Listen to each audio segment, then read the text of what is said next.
Então, continuando a nossa aula de evolução, a gente falou das bases, né, do neodarwinismo, e uma delas seria a seleção natural. Agora a gente vai falar de um ponto que tem a ver com a seleção natural, que a gente chama de seleção artificial, que é o que acontece em relação ao uso dos antibióticos, né? Então, por isso essa pergunta, né? O porquê a automedicação com os antibióticos não é recomendada. Na realidade, a gente fez uso indiscriminado, né, de antibiótico ao longo dos anos, ao longo da vida. A gente podia comprar por nossa conta, não precisava de receita. A gente começava a tomar, mesmo sabendo que o ideal eram 7 dias, tomou 2, 3 dias, estava se sentindo melhor, parava a medicação, guardava aquele medicamento que sobrou naquela caixinha de remédio clássica de todas as casas. Quando tinha de novo alguma infecção, tomava aquele mesmo antibiótico que tinha lá, que também não faria mais efeito da mesma maneira, porque também se de novo não ia fazer o tratamento completo, porque você já tinha tomado alguns dos medicamentos daquela caixa, né? Então, na realidade, a gente melhorava, né, inicialmente, porque o antibiótico matava algumas das bactérias, mas não matava todas, né? E aquelas bactérias que sobreviviam, elas ganhavam resistência, né, em relação a esse medicamento. E quando elas ganhavam resistência, a partir do momento que elas se reproduziam, elas produziam bactérias ainda mais resistentes do que ela, né? Então, é muito o que Darwin diz em relação à seleção natural, né? Então, o indivíduo é mais resistente e seus descendentes são ainda mais resistentes do que ele. Só que nesse caso é uma seleção artificial, né? Porque ela é feita por conta do uso de uma determinada medicação, que no caso é o antibiótico. Cada vez fica mais difícil a gente conseguir medicamentos, né? Por isso a indústria brasileira está sempre, a indústria farmacêutica, né, brasileira está sempre produzindo novos medicamentos. Bom, então voltando lá àqueles 3 pilares, né, da evolução, do neodarwinismo, a gente tem as mutações, as recombinações gênicas e a seleção natural. Em termos de mutação, né, ela pode ser gênica ou cromossômica. Gênica, quando ela está num nível do gene, né, só no nível de um gene, ou cromossômica, quando ela atinge um cromossomo como um todo. A mutação gênica ela acontece quando existe uma alteração na combinação, né, das bases nitrogenadas do DNA, aquelas 3 bases que formam um códon, né, são conectadas a um anticódon para a formação de uma proteína.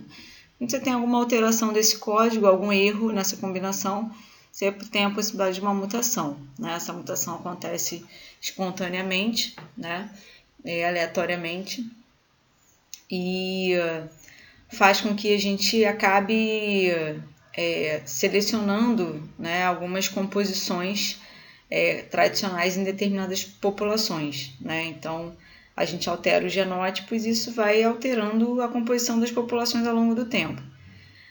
A gente sempre teve muitas mutações vantajosas, né? As pessoas têm o hábito de achar que as mutações são deletérias, né? Causam algum tipo de problema, mas inicialmente ela surgiu como um processo benéfico, né? A gente, por exemplo, no início do processo de surgimento do homem, a gente não fazia uso de leite, né? Não bebia leite.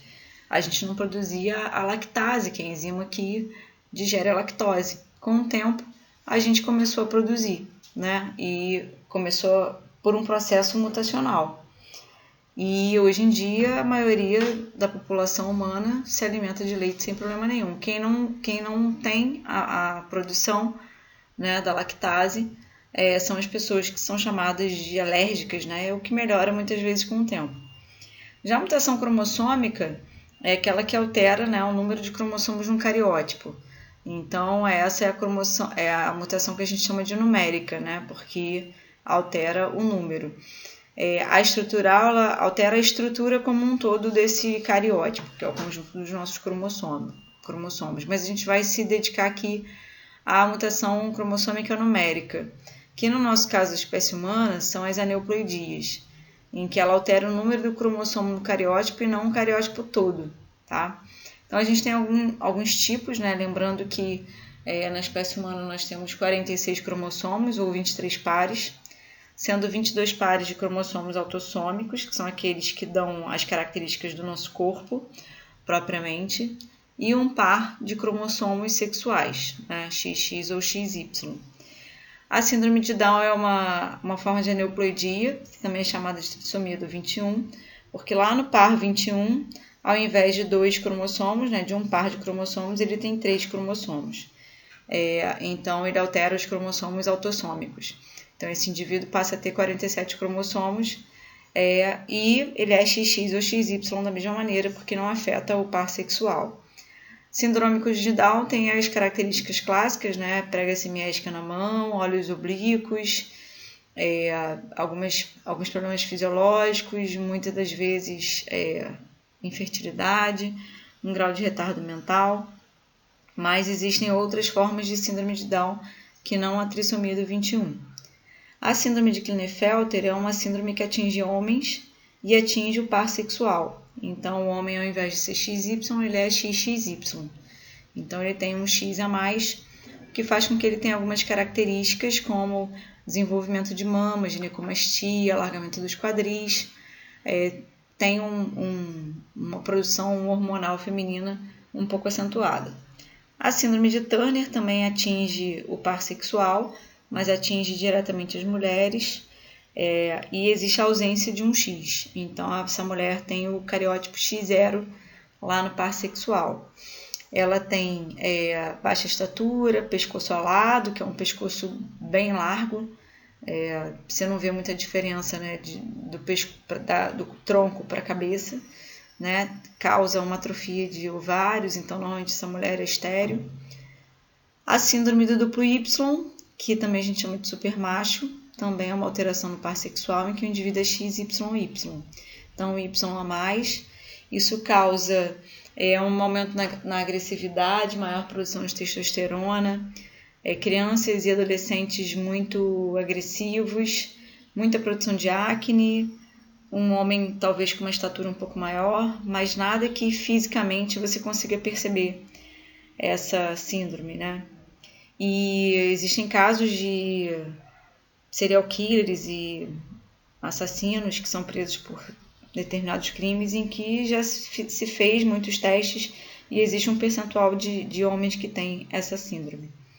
A síndrome do triplo X, que é a síndrome da superfêmea, que a mulher é XXX, tem um X a mais, não é supermulher, né? O fenótipo é normal, não tem nenhuma característica física que mostre, mas ela tem algumas características como uma possibilidade de uma infertilidade, atrofiamento de ovários e uma mama bem menor do que o comum. Bom, a recombinação gênica também é um outro fator, né, que facilita muito a variabilidade genética. Nessa recombinação a gente tem a mistura dos genes que vem lá do processo de segunda lei de Mendel, que é a segregação independente dos cromossomos, em que a gente tem várias combinações, várias possibilidades de combinação. Então, a gente tem lá 16 resultados como esperado nesse cruzamento, assim como a gente tem um arranjo novo por conta do crossing over que acontece na meiose 1. Né? Então, quando a gente tem uma troca de cromátides, né, como está aqui na imagem, os cromossomos trocam material genético entre eles, e isso faz com que na meiose ela gere células bem diferentes da célula-mãe. E a gente tem também a seleção natural, descrita por Darwin, né, inicialmente, em que os indivíduos mais adaptados sobrevivem perante os menos adaptados. A gente tem aqui um gráfico de frente, né, que seria um gráfico de seleção natural tradicional, né, padrão, em que a gente tem um gráfico de número de indivíduos por fenótipos. Então, ele está usando aqui como exemplo caramujos fenotipicamente diferentes, né, com coloração diferente. Se vocês olharem no fundo, o gráfico, né, ele faz uma curva que ela é maior no centro. O que ele quer dizer? Que a seleção natural tende a favorecer fenótipos intermediários, tá? Então, o indivíduo aqui intermediário ele tem maior capacidade de sobrevivência, na maioria das vezes, do que outros, né? De uma forma geral. Então, essa curva aqui no fundo, né, é o número de indivíduos. Então, aqui eu tenho um pico, porque esse indivíduo aqui sobrevive melhor do que os outros. Então, a gente tem 3 formas de seleção natural: a estabilizadora, a direcional e a disruptiva. A estabilizadora, ela é bem como esse gráfico inicial que a gente falou. Ela favorece um fenótipo intermediário, né? Então, por exemplo, bebês que têm maior capacidade de sobrevivência são bebês que nascem com peso intermediário, entre 2.900, 3.200, tá? Ele sobrevive melhor e em maior quantidade, por isso que o gráfico dele é maior aqui nesse intermediário. Os fenótipos extremos, né? Então seria tipo um bebê de baixo peso ou um bebê de sobrepeso, tem menor chance de sobrevivência, tá? A seleção natural direcional, ela favorece um dos extremos de fenótipos, né? Então, por exemplo, a gente tem aves que têm bicos diferentes, que se alimentam de partes de uma árvore de forma diferente, né? Ou de folha, ou de raízes, ou de sementes, né? Ou de frutos. E aí, numa situação em que, por exemplo, a gente possa ter uma devastação, um desmatamento, e essa árvore desapareça, muitos desses pássaros vão ter uma dificuldade de se alimentar, né? Então, talvez aquele pássaro que tem um bico mais extremo de característica, tipo um bico comprido e pontiagudo, se alimente de larvas, ele vai conseguir pegar larvas do solo, né? Então, se vocês olharem aqui o gráfico, né, a curva, ela está favorecendo mais, né, um fenótipo de uma característica extrema. Ela pode ser extrema ou para um lado ou para o outro, tanto faz. E a seleção natural disruptiva, ela favorece ambos os extremos de características, de fenótipos, tá? E não favorece um fenótipo intermediário. Então, por exemplo, o tubarão, quando ele come, né, peixe, ele prefere comer peixes de tamanho intermediário, porque se ele comer peixe pequeno, ele vai precisar comer muitos peixes. E ainda por cima eles são muito ágeis, né, conseguem fugir com mais facilidade. E para ele comer um peixe grande, ele vai ter muito mais trabalho, né, de caçar, né, e vai dar muito mais trabalho na hora da alimentação em si. Então, esses peixes com tamanhos extremos, eles são favorecidos, eles escapam dessa predação. E o peixe que seria aqui de um tamanho intermediário, ele acaba sendo mais predado. Além disso, a gente tem os equilíbrios gênicos, né, que é uma forma de equilibrar as populações, né, e a gente vai observando se a população está em equilíbrio ou não ao longo do tempo. Então, um exemplo aqui a gente tem de uma população, não importa de que, né, pode ser de vegetal ou de algum animal, em que você tem um predador aqui que é esse pássaro.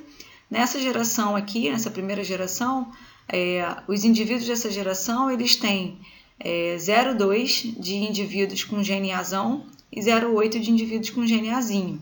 Então, eles estão todos misturados aqui, sendo a maioria heterozigotos ou homozigotos recessivos. Tem poucos homozigotos dominantes.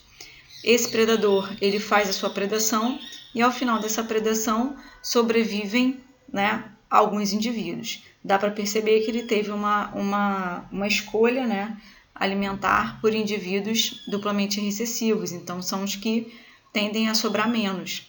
Essa população que sobrou é a que vai produzir uma próxima geração, né? Quem sobrou daqui se reproduz e promove uma próxima geração. Nessa segunda geração, a frequência desses genótipos, né, desses genes, na realidade, já está diferente que a primeira geração. De novo, esse animal vai fazer a sua predação com a sua preferência e vai sobrar ainda menos indivíduos homozigotos recessivos, mas temos aqui indivíduos heterozigotos e homozigotos dominantes. Esses indivíduos vão se reproduzir e vão para uma terceira geração. Então, vocês percebam que aqui, né, eu tenho uma inversão, né? Eu tenho agora muito mais indivíduos com genes dominantes do que recessivos, se comparados à primeira geração, né? Porque eles acabam sendo a preferência de alimentação dessa ave. E assim, isso acontece até chegar numa próxima geração, e isso vai acontecendo em algumas situações, isso pode até desaparecer com determinados indivíduos e fenótipos.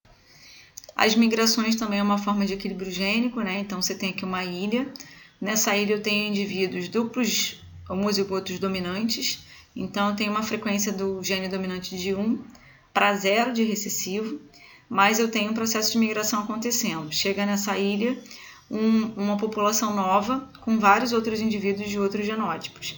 Essa população vai se misturar, porque eles vão se reproduzir entre eles, e eu vou ter lá, algumas gerações mais tarde, uma ilha povoada com novos indivíduos. Isso já mudou a frequência, né, dos genes, porque chegaram aqui indivíduos recessivos. Então, eu diminuí a frequência do gene dominante, mas aumentei um pouquinho a frequência do gene recessivo, que era inexistente antes. A gente também tem as derivas gênicas, em que a gente tem aqui uma região, né, uma floresta, que você tem um lago e que tem indivíduos com vários genótipos diferentes. Então, eles estão numa igualdade aqui de 0,5 de fenótipo, né, de característica gênica para um azão e para um azinho. Essa região está tendo um processo de desertificação e ele vai aumentando, então alguns indivíduos vão morrendo e os sobreviventes vão ficando próximos ao lago, já que é uma região que eles acham que seja uma preferência e uma melhor escolha de sobrevivência. Então, tempos depois desse processo de desertificação, eu já tenho bem menos indivíduos com gene dominante e uma quantidade maior de indivíduos com genes recessivos. Esse ambiente ele pode ser reflorestado, que é o caso, né? E quem vai recolonizar esse ambiente vai ser essa população que sobrou. Se eu tinha aqui indivíduos duplos recessivos e heterozigotos, provavelmente é o que vai acontecer aqui nessa terceira imagem. Eu tenho uma população de recessivos agora crescendo, né? Então a frequência também muda bastante em relação à primeira geração que vivia na região. Bom, para a gente encerrar, a gente vai falar do equilíbrio de Hardy-Weinberg. Hardy-Weinberg são duas pessoas diferentes, né? Matemáticos e cientista natural, que falavam sobre a frequência dos alelos e dos genótipos nas populações. Então eles diziam que as populações, para estarem em equilíbrio gênico, elas precisam ter algumas características. Então, essa população tem que ser muito grande, né? Tem que ser bastante grande. Uma população muito pequena é muito difícil de você conseguir manter um equilíbrio ao longo das gerações.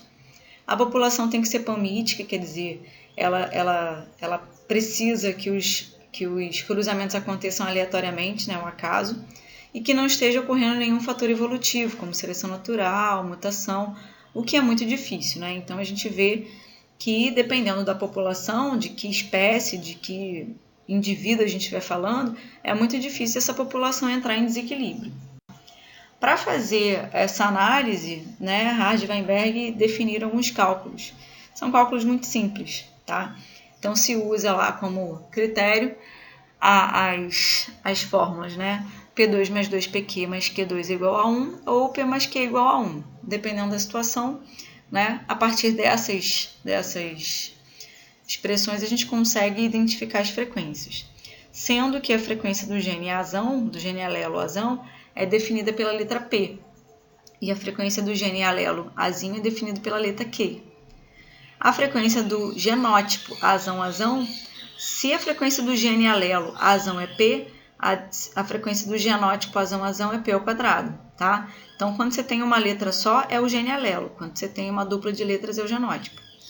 Frequência do azinho, Q ao quadrado, já que a frequência do azinho é Q. E frequência do heterozigoto, 2PQ, tá? Então, por exemplo, eu posso dizer que eu tenho uma população que ela tem alguma característica específica e que a frequência de indivíduos com gene dominante é 0,8. Eu já sei que a frequência do gene azão é definida pela letra P, então eu já sei que o P é 0,8. Eu posso só ter essa informação na questão, tá? E ele pediu para eu calcular todas as outras frequências do gene azinho e dos genótipos. Se eu tenho a frequência do azão, que é o P, isso já me dá um subsídio para fazer a questão. Eu vou usar P mais Q igual a 1, sendo que P é 0,8 mais Q é igual a 1, Q é igual a 1 menos 0,8, Q é igual a 0,2. Então, a frequência do azinho é 0,2, que é a frequência que a gente usa a letra Q. Como eu descubro a frequência dos genótipos? Frequência do azão, P ao quadrado. Se eu já tenho que P é 0,8, 0,8 ao quadrado, 0,64 ou 64%, já que a gente pode usar 1 ou 100%. Frequência do azinho, Q ao quadrado, que a gente já sabe que é 0,2 ao quadrado, 0,04 ou 4%.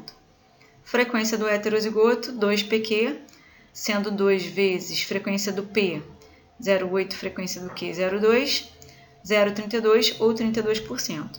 São cálculos muito fáceis. Esses percentuais dos genótipos têm que estar sempre dando 100%, né? porque eu tenho 3 possibilidades de genótipo numa população. Ou ele é duplo dominante, ou ele é duplo recessivo, ou ele é heterozigoto. Então, se é esse somatório desse 100%, sua conta está certa, tá? Não tem como dar errado. São números que se repetem muito nas questões, então é muito difícil errar uma questão dessa. A única diferença é que ele pode, por exemplo, ao invés de dar frequência do gene, alelo, ele dá a frequência do genótipo, que já são as 2 letras. É só você fazer a raiz, tá? Tirar a raiz. E óbvio que ele vai te dar um número que tenha uma raiz fácil de você saber, tá? E aí você faz o mesmo procedimento para fazer o resto da questão. Outra coisa que também pode se dizer é um número de indivíduos, né? Ele pode dizer que nessa população aqui, eu tenho 10 mil indivíduos nessa população. E eu posso dizer que, por exemplo, a ZAN define pessoas com pigmentação natural na pele e a ZIN define pessoas albinas. E no final disso eu posso perguntar quantas pessoas albinas eu tenho na população. Você vai pegar os 4% aqui e vai fazer uma regra de 3 em relação às 10 mil pessoas que existem nessa população. Então, não tem mistério, tá? Só para descontrair, né? A gente tem vários memes e charges e historinhas sobre o processo evolutivo. Um deles é esse, bem conhecido, né? Mostrando um processo evolutivo dos hominídeos. E no final ele dá de cara aqui com restart e fala, pô, volta que deu merda, porque, né, que evolução é essa, né? Existem várias outras, né? Existe esse processo evolutivo que o homem no final está sentado no computador. Então existem histórias, memes, mas tudo com comprovação científica, né? Nada é achismo, né? Tudo foi comprovado cientificamente. Então, assim é o processo evolutivo dos seres vivos.